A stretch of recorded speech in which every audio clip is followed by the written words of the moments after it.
Nou, geagte vriende, dis alweer 'n voorreg om vandag so 'n bietjie met jou te deel, soos wat ons oor die afgelope klompie tye besig is om deur die skrif te blaai. En voordat ek begin en jy nou die titel lees wat waaroor ek in die volgende paar geleenthede met jou wil praat, gaan daar onmiddellik dalk miskien 'n vyhandigheid by ons staan, omdat jy 'n bepaalde idee het oor die onderwerp van die doop.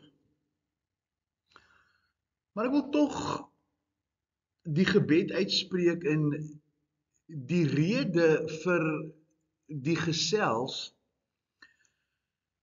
is omdat ek glo daar soveel onkunde, en ek is nie hier vanmiddag, en ek wil sommer van die begin af dit sê, nie hier om u te oortuig van 'n sekere manier van doop. Met ander woorde, dat ek pro-besprinkeling en anti-onderdompeling is, of pro-onderdompeling anti-besprinkeling is nie. Die Here het my siel gered as 'n jong seentjie, en ek het groot geword in die gereformeerde stroom van kerke, en almal van ons is gedoop. En toe ek die Bybel begin bestudeer en ek later by die kweekskool kom en studeer vir 'n predikant,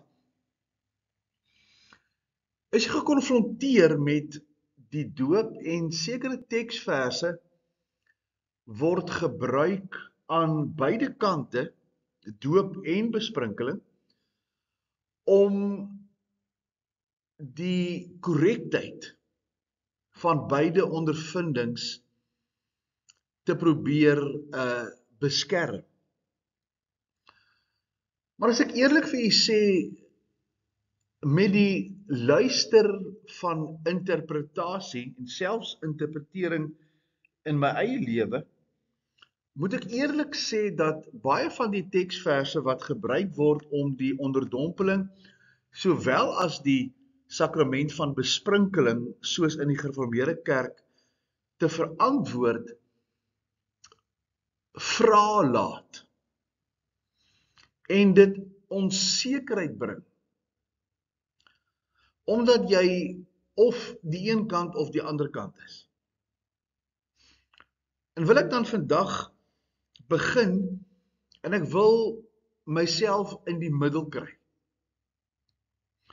Ek wil vandag met jou praat, en ook soos wat die Here dan nou lei en dit in my hart lewend maak, sê ek weer, as ek sê die Here lei, beteken dit nie dat ek vir jou gaan oortuig van een of ander, een van die twee kante, dat die een vals is en die ander reg is nie. Gaan ons kyk na die betekenis van die woord doop in die skrif. En dan by hierdie eerste gedeelte die algemene toepassing van die woord doop in die Bybel ten opsigte van die Hebreëse en die Griekse oorspronklike teks.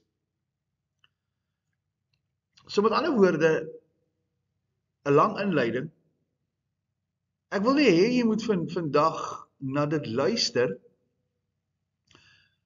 sonder om dit te stop, jou opinie te stop en te sê, ag, dit gaan in 'n rigting in, of ag, ek stem nie saam nie. En werklik na die verloop van die redevoering luister. En dan weer, as jy aan die einde kom, is dit belangrik dat jy sal verstaan dat jy is nie verkeerd as jy besprinkel nie.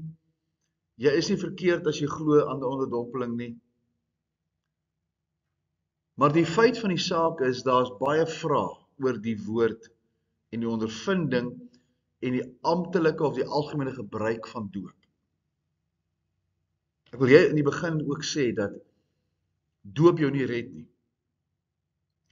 En as jy glo dat doop jou hemel toe vat, is jy op 'n dwaalweg. Doop het niks uit te waar met jou saligheid. Het sy kinderdoop onder besprinkeling, het sy onderdompeling of volwasse doop. Het sy Pinkster, het sy gereformeerd. Kom ons kyk bietjie na die betekenis en die algemene toepassing van die woord doop in die skrif. Ek wil jou nooi om 'n paar teksgedeeltes saam met my te lees. Ons gaan in Markus lees, 'n klompie verse, en ons gaan in Johannes 'n klompie verse lees. En dan gaan daar ander teksverse ook gebruik word later met die volgende aanbiedings, wat ek probeer om eerlik na die begrip doop te kyk. So kom ons lees Markus 1 en Johannes 3.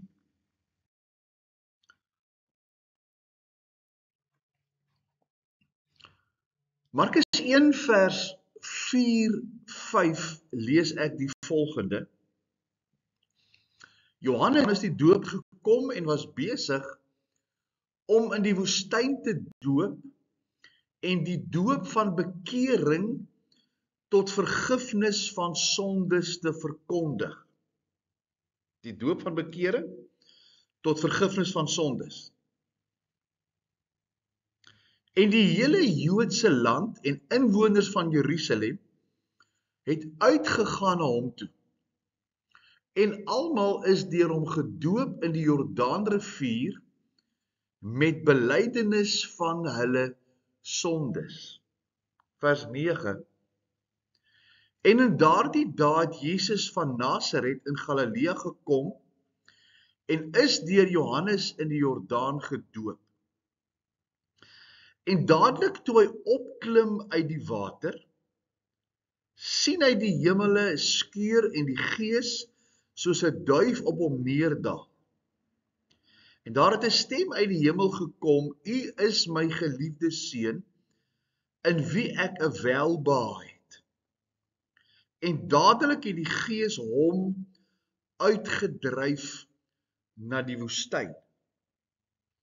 Blaai dan na Johannes hoofstuk 3 en 4. Hierna het Jesus en sy disippels na die land van Judea gegaan en hy het daar met hulle vertoef en gedoop. En Johannes was ook besig om te doop in Enon naby Salem, omdat daar baie water was. En die mense het daar gekom en is gedoop. Hoofstuk 4 vers 1, 2 en 3. Toe die Here dan verneem dat die Fariseërs gehoor het, dat Jesus meer disippels maak en doop as Johannes, vers 2, alhoewel Jesus self nie gedoop het nie, maar sy disippels, het hy Judea verlaat en weer na Galilea gegaan. Ek wil niks sê op hierdie stadium oor die geleese klompie verse nie. En ek wil dadelik wegspring en kyk na 'n oorsigtelike definisie van die woord doop. Algemeen in die skrif is dat doop 'n uiterlike uitdrukking of handeling is van 'n innerlike besluit om Christus as jou persoonlike verlosser te vertrou. Dis algemeen in die doop. As ons kyk na 'n definisie van die woord doop, 'n uiterlike teken van 'n innerlike daad. Doop self, soos ek in die begin gesê het, kan jou definitief nie red of jou sondes afwas nie. Dis net die bloed van Jesus, wanneer jy hom aanneem as jou verlosser en saligmaker, dat dit die bloed is wat jou reinig, die bloed wat instrumenteel gestort is, sy lewe gegee het, sodat jy gered kan word. Hy in jou plek sterf, sodat jy met hierdie oorskakeling van 2 Korintiërs 5 vers 17 en vers 21, jou sonde vir hom gee, jy aanvaar dat hy in jou plek gesterf het, dat jy niks aan jou eie saligheid kan doen nie, dat Jesus alles gedoen het, en dat die Engels praat van imputation, hierdie oorskakeling van jou sondige lewe op hom en sy regverdige lewe as 'n geskenk aan jou. Dis net Jesus wat jou sondes kan afwas met sy bloed. Doopwater kan dit nie doen nie. Dit wys bloot vir die mens dat jy jou lewe aan Jesus gewy het. Net soos voorbeeld die dra van 'n trouring jou nie getroud maak nie. Maar dat die dra van die trouring wys dat jy aan jou gade getroud is. Die trouring trou jou nie. Maar die trouring is die bewys dat jy aan iemand behoort. So as ons kyk na 'n oorsigtelike definisie, nou gaan die ouens wat nou die ander kant glo, hier wil stop en sê, maar nee, hierdie ou praat nonsens. Maar ek wil jou vra om te luister. Die doop het sy besprenkeling of onderdompeling word oorsigtelik gedefinieer dat jy jou lewe aan Jesus gewy het en dat jy nou aan hom behoort. Reg of verkeerd. Die woord doop beteken letterlik om onder te dompel of in te dompel. In eenvoudige terme beteken dit om in water te onderdompel of in water in te dompel. Dis die oorsigtelike betekenis of definisie van die woord. Kom ons kyk na die betekenis vanuit sy Griekse oorsprong. Die Griekse woord vir doop is baptizo, wat beteken om te dompel, te onderdompel, in te dompel, dus in water te druk. Dis die betekenis van die woord wat ons vertaal in Afrikaans met doop wanneer die woord baptizo in die Griek staan. Hierdie werkwoord is die wortel van die Engelse woord baptism en simboliseer in godsdienstige konteks 'n persoon wat heeltemal in water onderdompel word om geestelike reiniging of die afsterwe aan jouself en die opstanding in 'n nuwe lewe in Christus te verteenwoordig. Die sleutelaspek van die Griekse woord baptizo. Die kernbetekenis van die woord baptizo is om iets heeltemal in vloeistof te dompel of dan te onderdompel. Simbolies toegepas, sien ons in die Nuwe Testament, word dit gebruik as 'n handeling van die doop, hierdie betekenis dra om die gelowige se identifikasie met Christus se dood, begrafnis en opstanding te simboliseer. Die simboliese toepassing in die Nuwe Testament. Die historiese konteks, die term baptismos, is 'n selfstandige naamwoordvorm en is in Hellenistische Judaïsme gebruik vir rituele van was en word in die Nuwe Testament gevind om 'n nuwe Christelike ritueel van onderdompeling te beskryf. Dis sy historiese konteks, die selfstandige naamwoord baptismos, vir rituele wassing, en dit vind wanneer hierdie nuwe Christelike ritueel van onderdompeling beskryf word. In wese beklemtoon baptizo 'n aksie van volledige onderdompeling om 'n beduidende teologiese gewig in Christelike tradisies te dra. Kom ons kyk na die betekenis van die woord doop in sy Hebreëse oorsprong. Die vraag is, wat is die Hebreëse betekenis van die woord doop? Die woord doop kom van die Hebreëse tevila, en die Griekse woord baptismos, wat beteken om in water gedompel te word.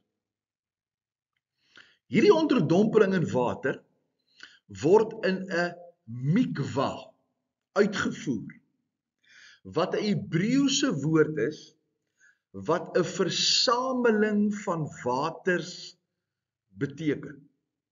'n mikwa, wat 'n versameling van waters beteken. Hierdie versamelende water moes lewende water gewees het. Water wat vloei of water wat loop. Dit kon nie stilstaande water wees nie. Dit bring die gedagte dan van skoon en rein water na vore. Baptizo, die woord dan doop, as ons kyk na die antieke betekenis en toepassing, kom 76 keer in die skrif voor. En dit word gebruik om herhaaldelik te dompel, om te onderdompel, om voorwerpe in water ingesink of in te sink, sodat dit onderdompel word. Dit beteken om te reinig deur te dompel of te onderdompel, om te was, om skoon te maak met water, of om jouself te bad of te was. Baie mooi moet jy kyk die antieke betekenis en die toepassing. Dit beteken ook om te oorweldig. Belangrik, moet dit nie verwar word met 'n ander Griekse woord wat baptu is nie. En ons gaan nou die verskil vir jou wys. Die duidelikste voorbeeld wat die betekenis van baptizo toon, is in 'n teks van 'n Griekse digter en geneesheer, Nikader, wat ongeveer 200 voor Christus geleef het. Dit was 'n resep vir die maak van pickles en is nuttig omdat beide baptizo en baptu hier gebruik word. Nikader sê, om pekel te maak, moes die groente eers in kookwater gedoop, gebaptu word, en dan in 'n asynoplossing gedoop, gebaptizo word. So, dit moet in kookwater gebaptu word, en dit moet in 'n asynoplossing gebaptizo word, as ons nou die woorde wil gebruik. En al twee kere is die Afrikaanse woord gedoop word. Beide werkwoorde het betrekking op die in- of onderdompeling van groente in kookwater of in die asynoplossing. Die eerste, die water wat gebruik word om die groente in te kook, die woord baptu, is tydelik. Die tweede daad van die doop van groente binne in die asynopsel bring 'n permanente verandering teweeg. Wanneer dit in die Nuwe Testament gebruik word, verwys hierdie woord meer dikwels na ons vereniging en ons identifikasie met Christus as na waterdoop. En ons gaan nou kyk na Romeine hoofstuk 6 vers 1 tot 4. So, ander woorde, in die Nuwe Testament, wanneer hierdie woord gebruik word, word dit gebruik eerder vir ons vereniging met Christus, ons identifikasie met sy dood en met sy opstanding, as bloot net na waterdoop. 'n voorbeeld is Markus 16 vers 16. Hy wat glo en gedoop word, sal gered word. En ek moet eerlik vir jou sê, in die gereformeerde leer, of in die leer van die groep kerke wat besprinkeling voorstaan, is die ouens baie bang om hierdie Markus 16 vers 16 en Matteus 28 vers 19 te gebruik. Want hier word doop in 'n ander verband gebring. En hulle probeer, en ek het dit in die gereformeerde kant so 'n bietjie beleef, dat daar word weggeskram hiervan. Maar Markus 16 sê, hy wat glo en gedoop word, sal gered word. Christus sê dus, dat die blote intellektuele instemming nie genoeg is nie. Nie net die intellekte instemming dat ek nou gedoop is nie, maar dat ek moet glo en gedoop word. Ons gaan nou en by 'n volgende keer bietjie meer Markus 16 onder die kollig bring, maar ek wil dit hier laat.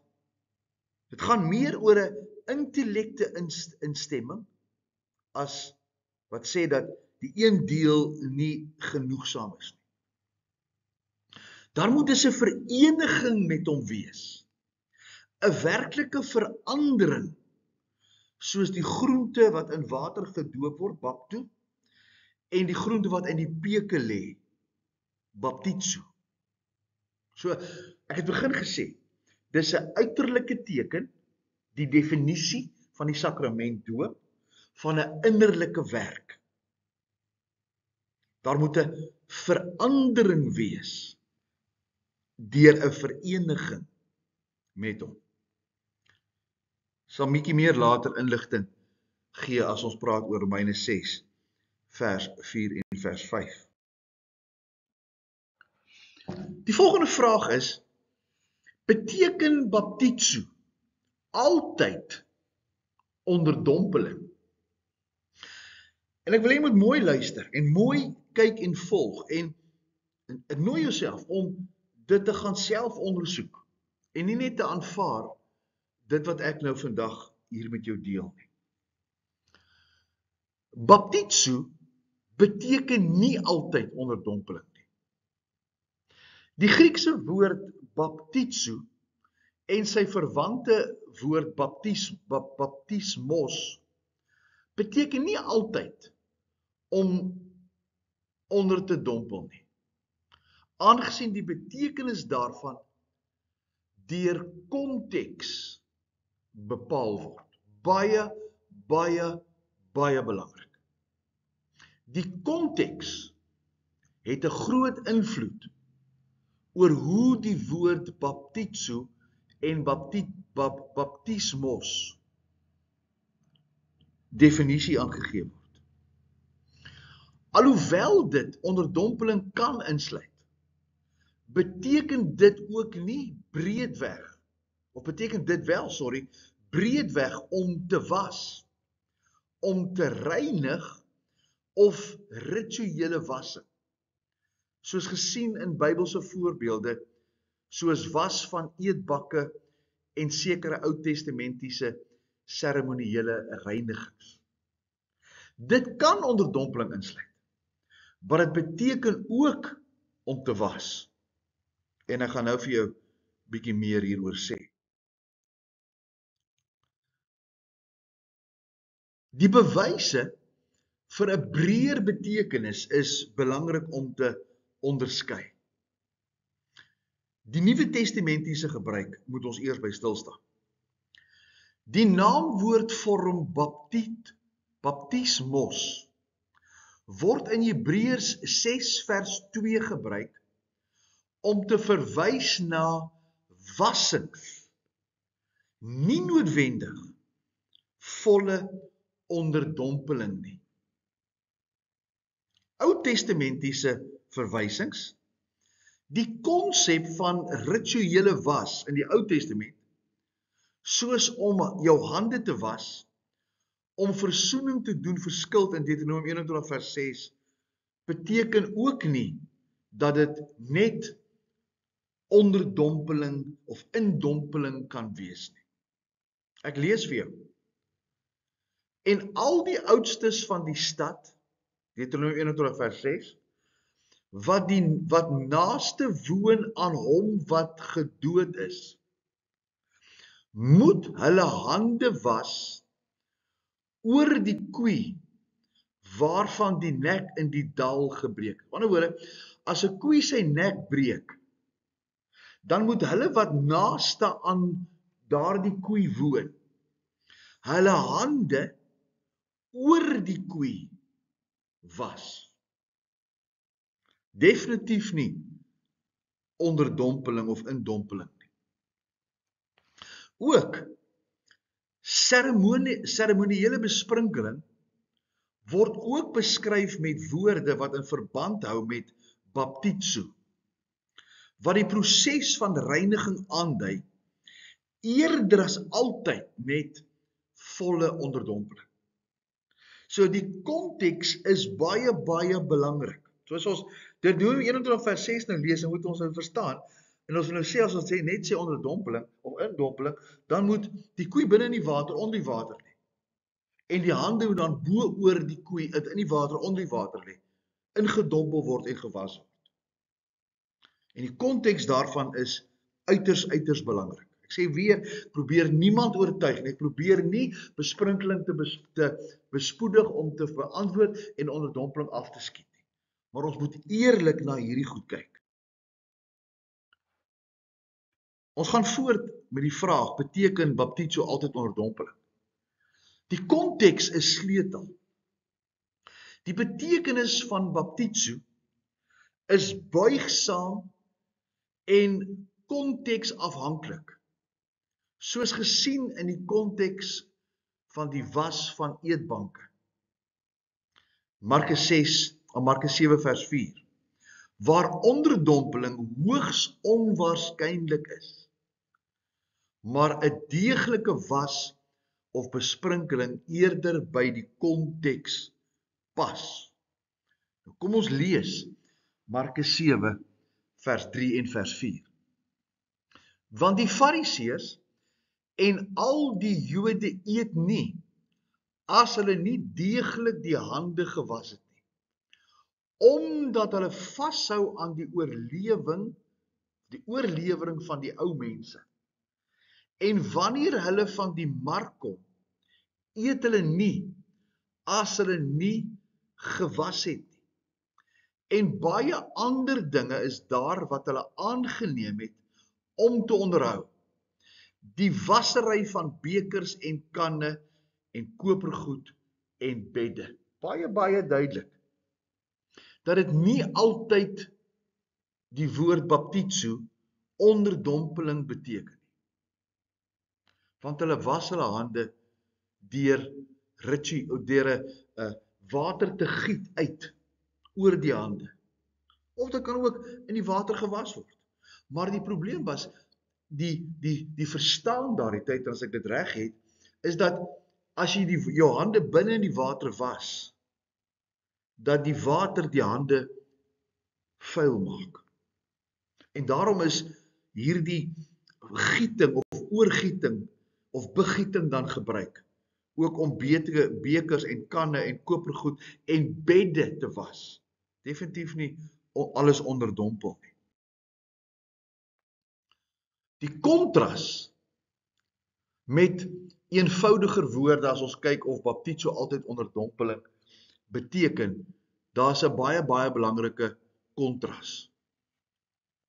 As skrywers van die Ou Testament bedoel het om slegs onderdompeling te spesifiseer, kon hulle die Griekse woord bapto gebruik het, wat spesifiek om te doop of onder te dompel beteken, of binne in die water te druk beteken.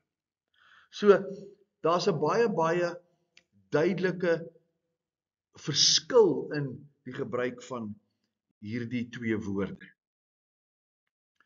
Die feit dat hulle eerder baptizo gebruik het, met sy breër implikasies van wassing en reiniging, dui dit op 'n wyeer toepassing as net bloot 'n volle in die water of onder die water indruk. Ek maak vinnig 'n gevolgtrek. Terwyl onderdompeling moontlike en dikwels op simboliese wyse gebruik word vir doop, is die woord baptizo selfs nie tot hierdie betekenis beperk nie. Dit word baie keer gebruik en dikwels ook op 'n simboliese wyse gebruik. Beteken dit nie altyd baptizo 'n onderdompeling is nie. Die gebruik daarvan in die Bybel toon dat dit ander forme van rituele was en reiniging kan insluit, insluitende besprinkeling, uitgieting en die afhangende van die konteks. En dis waarom ek nou gesê het, konteks is van uiterste belang. Die volgende vraag wat ons vandag nou wil kyk met hierdie aanloop dan nou, is doop deur besprenkeling Bybels? En ek wil hê jy moet ook hierdie kant sien, want ek wil eerlik al twee die kante met jou deel. Weereens nie een bo die ander nie, of jy verkeerd en ek reg, of ek verkeerd en jy reg nie. Doop deur besprinkeling simboliseer reinigende, besprinkelde bloed van Christus. Hebreërs 10 vers 22 en vergelyk Esegiel 36 vers 25 dan saam. Hy sê, laat ons toetree met 'n waaragtige hart, Hebreërs 10 vers 22, in volle versekering van geloof, met ons harte besprinkel rein van 'n slegte gewete en ons liggame gewas met suiwer water. Die betekenis van die woord baptizo in die Grieks is in wese doop, onderdompeling en nie besprinkeling nie. Beskrywings van dope in die Nuwe Testament dui daarop dat mense in water afgegaan het om onderdompel te mag word, eerder as dat water in 'n houer na hulle gebring is om uitgegooi of besprinkel te word. Besprinkeling is baie duidelik in die Ou Testament waar daar bloed en water en as oor goed besprinkel is om hulle te reinig in die tabernakel en die priesters. Ons wil nie eens daarby stilstaan. Dis baie belangrik dat besprinkeling sy plek het. Maar wanneer ons kyk na besprinkeling ten opsigte van die woord doop, baptizo, dan lyk dit tog asof die mense in die water gegaan het, eerder as wat 'n kan met water na hulle gebring is, Ons moet eerlik wees oor dit. Die teendeel kan ook moontlik wees. In Matteus 3 vers 6 sê dit dat hy's in die Jordaan gedoop. Matteus 3 vers 16 sê, het hy uit die water opgeklim. So die in die Jordaan gedoop word baie keer nou gekoppel aan dis onderdompeling. En Matteus 3 vers 16 sê die ou, sien julle, daar sê hy klim uit die water uit op. Op ander woorde, hy was onder die water in. Dis die teksverse sigwaarde. Kan ook beteken dat die wel van die rivier hoog was en dat die persoon opklim terwyl hy staande in die water was en hy dan teen die wal opklim tot op die wal van die rivier. Ek sê, dit kan dit ook beteken. En ek gaan nou so 'n bietjie meer hieroor sê. In Johannes 3 vers 23 staan daar, hulle het gedoop, Johannes het gedoop by baie water. Want daar was baie water daar. Soos ons reeds gesien het, kan bostaande nie noodwendig diep water hoef te beteken nie, maar eerder lopende of dan reënwater, soos ons in die begin gesê het. Handelinge 8 vers 38 staan daar, het in die water afgeklim toe Filippus die hofdienaar van Ethiopië gedoop het. Ek lees, en hy het beveel dat die wa moes stilhou, en hulle het al twee in die water afgeklim, Filippus en die hofdienaar. En hy, Filippus, het hom die hofdienaar gedoop. En toe hulle uit die water opklim, het die gees van die Here Filippus skielik weggevoer.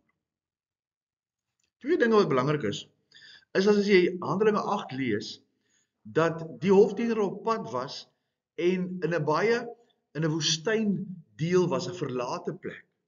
Wat baie duidelik daar nie soveel water sou wees dat Filippus hom kon onderdompel nie. Maar dis nie die saak nie. Waarby ek wil hê jy moet fokus, is die feit dat dit dien in die water onderdompeling sou beteken. Sou Filippus dus homself ook moes gedoop het. So met ander woorde, jy kan sien dat in die water afklim nie noodwendig altyd beteken dat hy onder die water ingedruk is nie. In Josua 4 vers 17 lees ek, Josua het daarop die priesters bevel gegee en gesê, klim op uit die Jordaan, en toe die priesters wat die verbondsark van die Here gedra het, opklim uit die middel van die Jordaan.